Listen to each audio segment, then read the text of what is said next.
All right, good morning. Hope everybody's doing all right. Um, we've got looks like a couple of birthdays. Today is Beatrice Corona's or Yara Corona's birthday, and um, somebody else's birthday was yesterday too. Let me check my email real quick. I know we had one, and I didn't get a chance. Abner Omar Abba. Hopefully he's able to see this, and hope both you and B have a great birthday. Okay. Um, There will be other ones, hopefully. There will be other ones. I know today your parents are going to do their very best to make sure you have a good one, um, but there will be more down the road. So, all right. I've got the. Forgive me. I got Star Wars rolling a little bit. I'm a Star Wars nerd, and Rise of Skywalker just came to Disney Plus, so I am having myself a little marathon over the next 2 or 3 days, watching all these. We'll see how far I actually get. So, um, hopefully, you have the opportunity to do the same. So, I highly recommend it. So, all right, let's go ahead and get into our work for today. We're covering the war in the Pacific. I think it was Friday we talked about Pearl Harbor and everything, and I talked about my little bit of family connection to Pearl Harbor. I had a great uncle that was there and everything. I had a great uncle that was killed in the Pacific, and we're talking about the war in the Pacific. I had a great uncle that was killed in the Pacific. Never came home. Uh, he was in one of the story goes is that he was in one of the planes that was fighting the Japanese. He was in the little I don't know what to call it, the cockpit or what, not the cockpit, but in the bubble where they shoot the guns and everything. And his plane got taken down in the Pacific, so he never got to come home.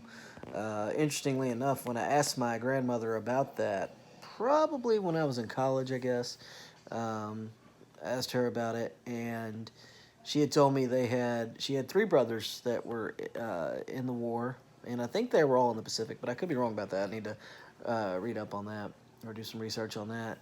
But two of the brothers were not two of the brothers they never heard from. The one that was killed, they heard from him every week. So they had assumed that the other two brothers had been killed, and her family had assumed that, and they assumed that um, the one that was killed was alive. So when the notice came from the military, what had happened to my grandmother's brother, my great uncle, um, she told me that uh, they were uh, they were shocked. Um, they weren't prepared to lose Uncle Willis.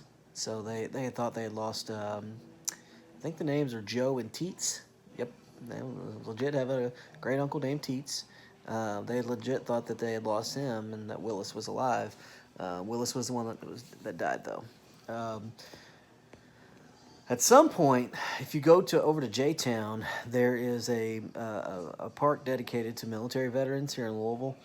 And at some point, I think as a gift to my dad and aunt and uncle, I would like to get their. I'm gonna try and get uh, my grandmother's uh, my grandmother's brother's name put on a brick there. And then my grandfather also served in Korea. And we'll talk about the Korean War next week, but I may do that as well for him. So let's be on the lookout for that. All right, War in the Pacific. At the very top of the page, you should see a picture, a piece of World War II propaganda um, from the Japanese side of a samurai raising his sword in front of a Nazi flag and a Japanese flag. Now, I love this piece of propaganda. I think this is one of the cooler pieces of war propaganda that we'll ever see. It does look like something out of a movie poster. I'll give you that. But I just think if anything, it does such a good job of showing the strength that the Japanese military had, and or at least believe they had. So number one, how does this propaganda display Japan's strength going into World War II? Well, the whole raising a samurai sword over American warships, that would be a good start. So there's that. Um, as far as the Japanese go, Um, as far as the Japanese go, I gotta pause. Hang on. Give me just a sec. I gotta pause Star Wars. Sam Jackson's a bad dude. Anytime he's on TV, on the movie talking trash, I gotta listen. All right. So anyway, I'll get back to it later. Anyway, so what weapon does the samurai appear to be holding up in this picture? It's a sword. And one point I want to make. All right.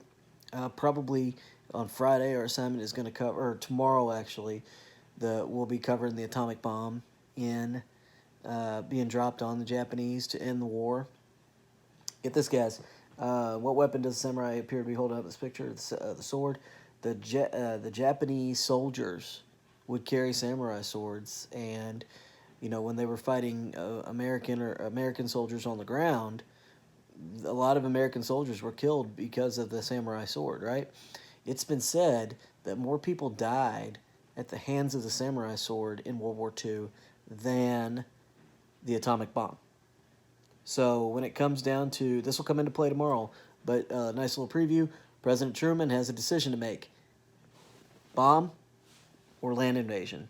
He knows if there's a land invasion, a lot of soldiers are going to get their heads cut off by the samurai sword. All right? The Japanese were trained fighters. Like in school trained. So, all right, what made the Japanese a unique enemy for the Allied powers? The Japanese refused to surrender. They would not surrender. It's a whole honor system, a code type thing. And the Japanese do not surrender. So they would rather, if their plane gets shot down or if their plane gets hit, they're not taking it, landing it, and, begging for mercy or anything like that. They are going to drive that plane into one of your aircraft carriers. They're going to try and hurt you with, take you down with them. That's what makes them such a difficult opponent in war. What were Japanese fighter planes called? Zeros. If you've ever seen that terrible movie Pearl Harbor, from about came out when I was in high school, it's worth a watch, but it's just it's garbage. It's hot garbage. You hear the term Zeros. We see Zeros. Those are Japanese fighter planes. They've got that dot on the side, so it's easy to call. It's easy to get confused and call them suns. Like Japan is the land of the rising sun. That's what they say. So that's an easy guess, but they're Zeros because they're shaped like a zero. What were the Japanese planes called that flew themselves into enemy ships? Kamikazes. Kamikazes. All right, this piece of propaganda, this next piece of propaganda we're looking at, it's got Uncle Sam rolling up his sleeves, and he's got some kind of a wrench or some kind of tool.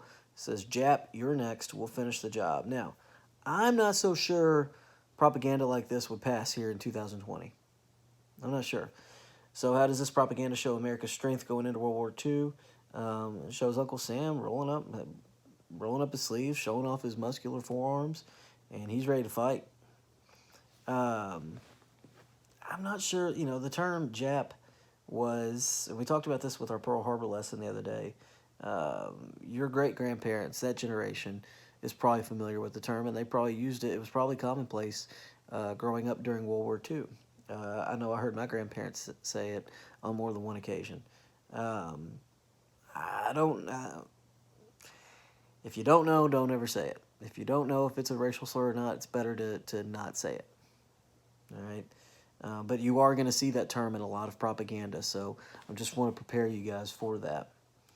When you go into U.S. history next year, you'll hear the term Jap again. That doesn't mean you look to the Japanese or as a lot of people do, the Chinese or Vietnamese kids sitting next to you and call them Jap. That's not a good idea.